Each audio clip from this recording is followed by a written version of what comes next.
फर्क खोकर फर्क खोकर माशाल्लाह बहुत अच्छा इंसान है और सोशल मीडिया ते वीडियो आंदियां न हुण माशाल्लाह वर्ल्ड टूर ते हो गया है बहर और अपने वालद दा भी बड़ा ताबेदार है और माशाल्लाह हुण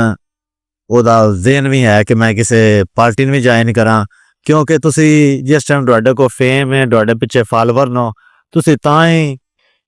अगर किसी टिकट ते जित के जाते हो तो फिर ही तुसी मुल्क के बारे में सोच सकते हो वैसे तुसी अपने आप जितना भी करो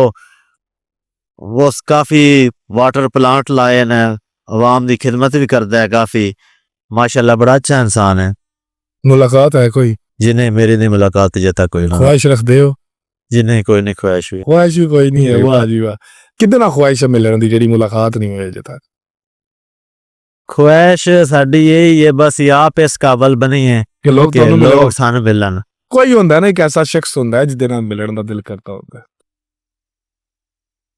ऐसा शख्स